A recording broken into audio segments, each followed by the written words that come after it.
Be ready. 5 seconds. Start. Mr. Chairman, sir, I rise to support this bill to the extent it goes and to press my definite view that the scope of the bill requires to be widened. Being a new member, naturally I have a sense of hesitancy in speaking on a subject like this. All the same, I should like here to express my sense of gratification for having been allowed this opportunity to make my first speech here on a measure which seeks to extend the freedom of the added opportunities and facilities to the people of our country to better shoulder the responsibilities of democracy. I do not propose to dwell at length on the legal and judicial aspects of this question. I am not a lawyer, not even a bad lawyer.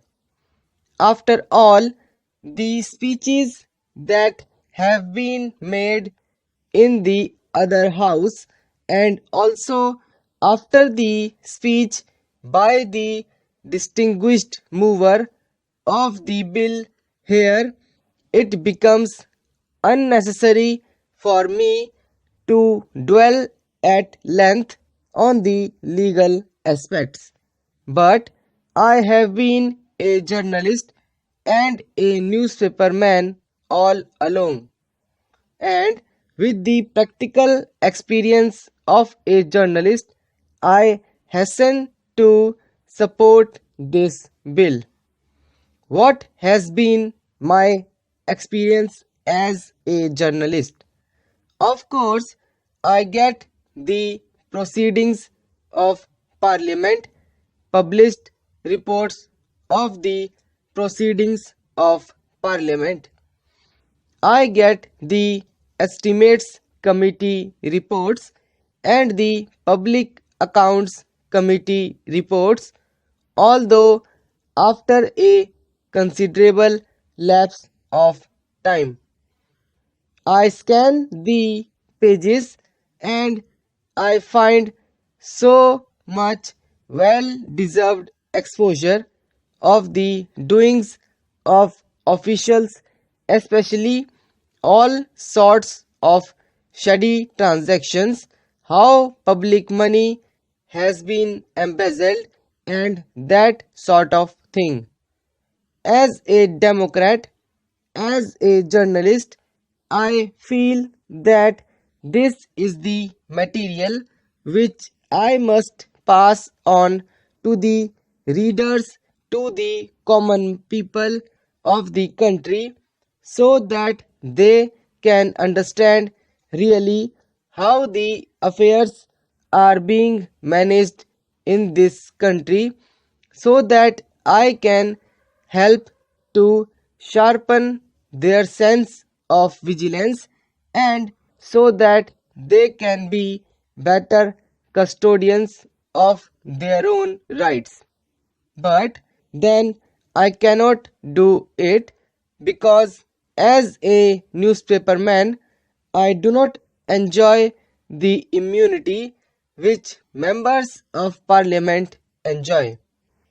All this time the newspapermen have been smarting under this restraint.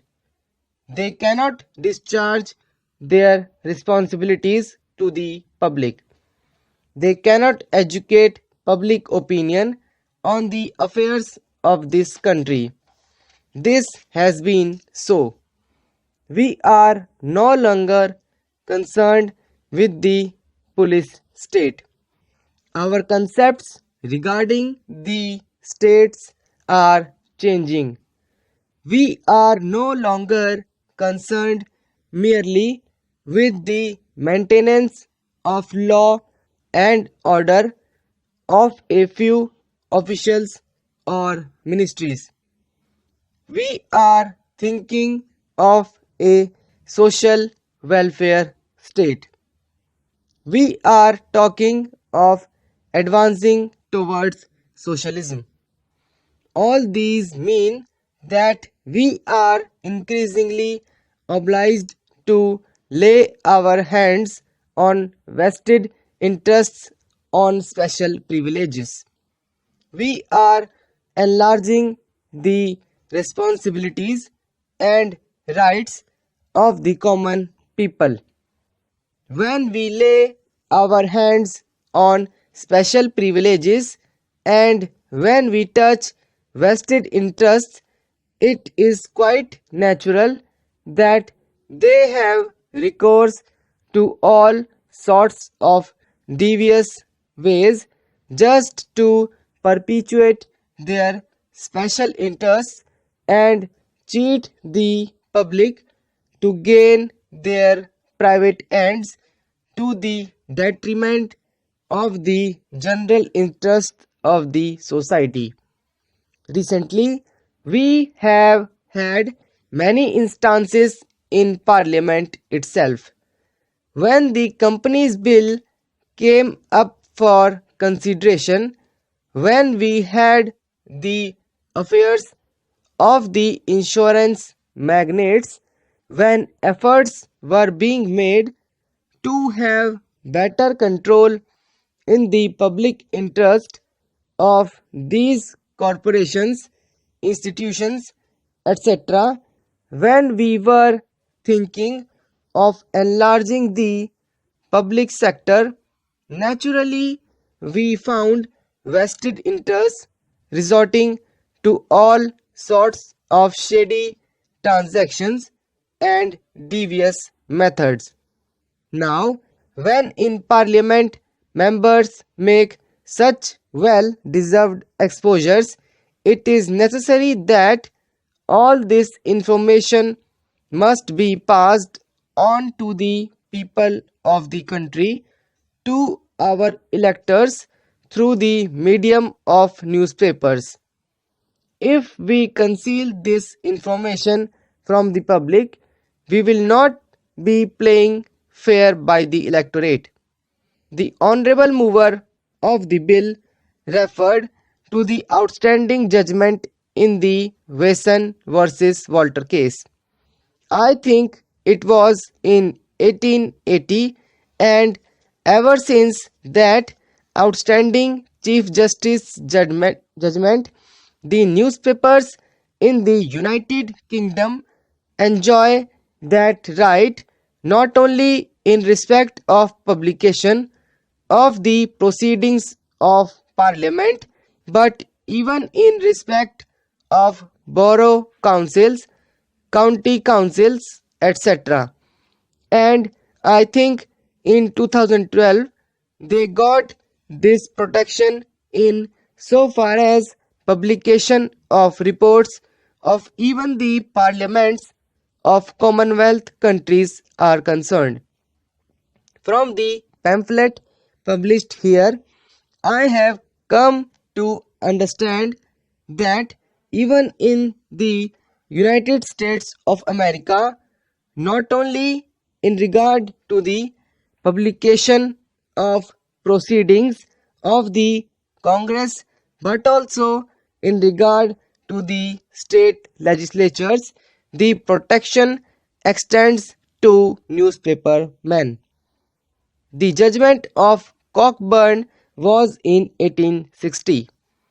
It is almost 88 years now, and all this time the press in other countries has been enjoying this privilege. Now, if you pass this bill at this stage, as honorable members have remarked elsewhere, it does not come a day too soon.